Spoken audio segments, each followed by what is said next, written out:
Israel plays football in Europe. Against Spain, Germany, Italy. Thousands of kilometers from home. And Israel is in Asia. Understanding why that's true is one of the fastest ways to understand everything else, because sport is where the mask slips. Geographically, Israel belongs to the Asian Football Confederation. It should qualify for the World Cup through Asia. It doesn't.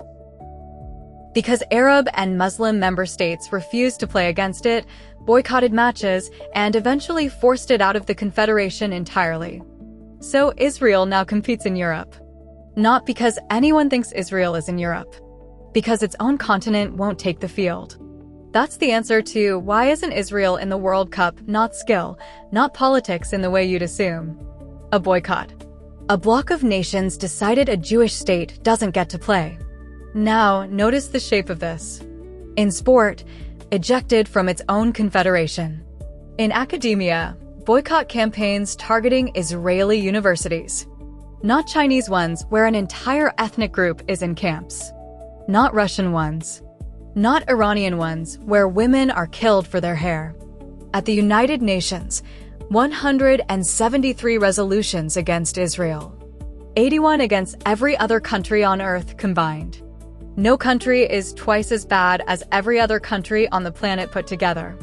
That's not how reality distributes itself. There is no behavior that could earn that number. So the number isn't describing Israel. It's describing the machine. And Danny Danon watched that machine from inside as Israel's UN ambassador. He calls it an autopilot. Hamas makes a claim. NGOs repeat it. A UN report rubber stamps it. World media broadcasts it. Israel is condemned. All before anyone checks anything. And when the truth surfaces, no apology, no correction, no retraction. Ever. Meanwhile, the Human Rights Council leading that charge seats China, Cuba, and Venezuela. So what's actually going on? Here's the thing about a boycott. A boycott is not an argument. It's a refusal to have one. When you refuse to play a football match against a country, you're not making a case. You're declaring that the other side's existence is illegitimate at a level beneath discussion.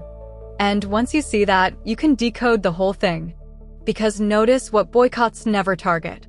Nobody boycotts Egypt, which keeps the Gaza border sealed. Nobody boycotts Lebanon, which bars Palestinians from dozens of professions by law. Nobody boycotted Kuwait, which expelled 330,000 Palestinians in 1991, and you'd never even heard of that until this sentence. Nobody boycotted Jordan, which expelled the PLO in 1970 and killed thousands doing it. Palestinian suffering generates global fury only when an Israeli can be blamed for it, and precisely none when an Arab state does it, often on a far larger scale. And now the oldest layer. In 2010, sharks attacked tourists at Sharm el-Sheikh, and Egyptian officials suggested the sharks were Israeli agents. That happened. Officials said it on television. That absurdity is the key. Because Jew hatred doesn't need evidence, it needs a format, and the format updates every century. Killers of Christ. Poisoning the wells during the Black Death. A secret world government, from a document proven to be a forgery, which changed nothing for anyone. Nazi vermin. Then COVID. Now controlling immigration. Gad Saad compares it to a virus. The story mutates. The hatred never has to. The accusation changes every single century. The target never changes once. Which brings us back to football.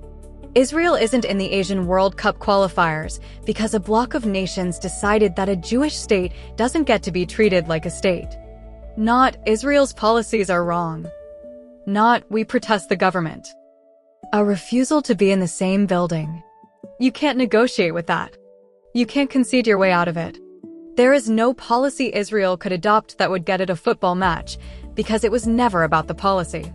And that's the answer to a much bigger question than sport.